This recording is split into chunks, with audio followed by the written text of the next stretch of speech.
ప్రజల సమస్యల పరిష్కారమే కూటమి ప్రభుత్వ ప్రధాన లక్ష్యమని, ప్రజల నుండి వచ్చే ప్రతి వినతిని బాధ్యతగా స్వీకరించి పరిష్కారానికి కృషి చేస్తామని పోలవరం ఎమ్మెల్యే చిర్రి బాలరాజు అన్నారు. మంగళవారం బుట్టాయగూడెం మండల కేంద్రంలోని ఎంపీడీఓ కార్యాలయంలో నిర్వహించిన ప్రజా సమస్యల పరిష్కార వేదిక జనవాణి కార్యక్రమానికి ముఖ్య అతిథిగా హాజరైన ఎమ్మెల్యే ప్రజల నుండి వివిధ సమస్యలపై వినతులు స్వీకరించారు.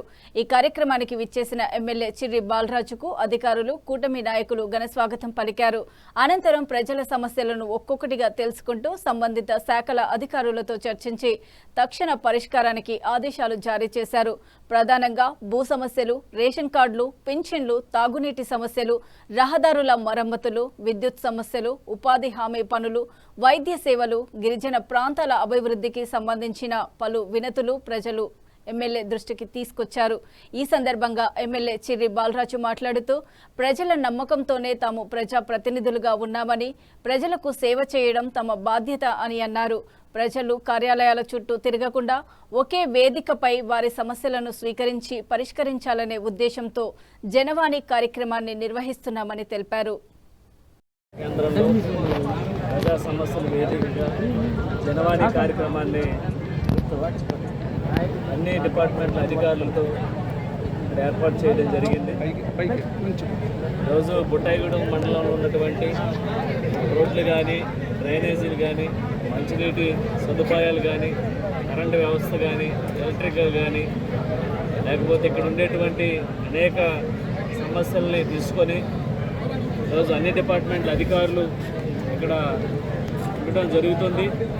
ఐటీడీ నుంచి పిఓ గారు, రాము నాయక్ గారు, అలాగే ఎంఆర్ఓ గారు, ఎంపీడీఓ గారు, అగ్రికల్చర్, ఇలాగా అన్ని డిపార్ట్మెంట్ల నుంచి కూడా ఈరోజు ఇక్కడ ప్రజా సమస్యల కోసం, అలాగే ఏదైతే ప్రజలు ఇచ్చేటువంటి అర్జీల మీద రిజిస్ట్రేషన్ చేసి ఆ రిజిస్ట్రేషన్ చేసినటువంటి సమస్యని 40 రోజుల్లో పరిష్కరించే దిశగా ఈ గ్రీవెన్స్ ఏర్పాటు చేయడం జరిగింది.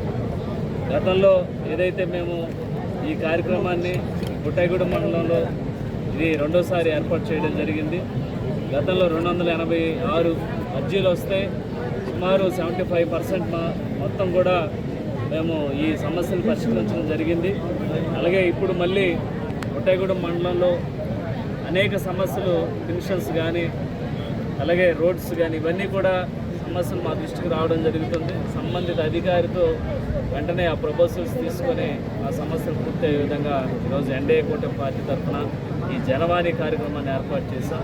ఖచ్చితంగా ప్రజలందరూ కూడా గత ప్రభుత్వాల్లో ఏదైతే వాళ్ళ సమస్యల కోసం ఆఫీసుల చుట్టూ, అధికారుల చుట్టూ తిరిగి ఎంతో ఇబ్బంది పడే పరిస్థితి, ఆ పని కూడా, ఆ సమస్య కూడా పూర్తయ్యేది కాదు. కానీ ఈసారి నేరుగా మా అధికార యంత్రాంగంతో పాటు ఈరోజు మేము మండల కేంద్రంలో ఏర్పాటు చేయడం, దీనికి విశేష స్పందన రావడం చాలా సంతోషకరమైన విషయం. ఇలాగా మేమే నేరుగా సమస్యల వద్దకు వెళ్ళడం జరుగుతుంది. ఖచ్చితంగా రానున్న రోజుల్లో పోలవరం నియోజకవర్గంలో ఉన్నటువంటి అనేక సమస్యల్ని పరిష్కరించే దిశగా మేము ముందుకు వెళ్తున్నాం. అలాగే ఈరోజు అధికార యంత్రాంగం కూడా ఎప్పటికప్పుడు ప్రతి విషయం మీద కూడా త్వరితగతిన చర్యలు తీసుకునే విధంగా, అలాగే గ్రామాల్లో ఉండేటువంటి అనేక ఇబ్బందిమైన పరిస్థితుల్ని పరిష్కరించే దిశగా ఈరోజు ముందుకు వెళ్తున్నందుకు అధికార యంత్రాంగం, ఇటు మా కూటమి నాయకులు ప్రతి ఒక్కరు కూడా ఈ ప్రజా సమస్యల కోసం క్షేత్రస్థాయిలో కూడా పరిశీలన చేసి ఆ సమస్యలు పరిష్కరిస్తున్నాం. నేరుగా ఇలాగ జనవాణి కార్యక్రమంలో ఖచ్చితంగా ఏదైతే మీరు పెట్టుకున్నటువంటి సమస్య రిజిస్టర్ అవుతుంది. ఆ రిజిస్టర్ అయినటువంటి సమస్యని త్వరితగతిన ప్రభుత్వం అధికారులు సమస్యని క్లియర్ చేయడం జరుగుతుంది. కాబట్టి అందరూ కూడా ఈ జనవాణి కార్యక్రమాన్ని ఉపయోగించుకొని మీ యొక్క సమస్యల్ని పరిష్కరించే దిశగా ముందుకు వెళ్ళాలని నేను మనస్ఫూర్తిగా కోరుకుంటూ ఈరోజు ఈ కార్యక్రమంలో అనేకమైన సమస్యలు రావడం జరిగింది. ఆ సమస్యలన్నిటి కూడా త్వరలోనే పరిష్కారం జరుగుతుందని మరొకసారి మీ అందరికీ తెలియజేస్తూ, ఇలాంటి కార్యక్రమాలు ప్రజలందరూ కూడా వినియోగించుకోవాలి. ఎందుకంటే మీ సమస్యలు ఆఫీసుల చుట్టూ తిరిగిన అవ్వన సమస్యలు ఈరోజు నేరుగా అధికార యంత్రాంగం మొత్తం కూడా మేము ఇక్కడికి వచ్చి మీ సమస్యలు పరిష్కరిస్తున్నాం. కాబట్టి ప్రతి ఒక్కరూ ఈ జనవాణి కార్యక్రమాన్ని చక్కగా ఆదరించాలని, దీన్ని మీరందరూ ఉపయోగించుకొని సమస్యలు పరిష్కారం చేసుకోవాలని మనసు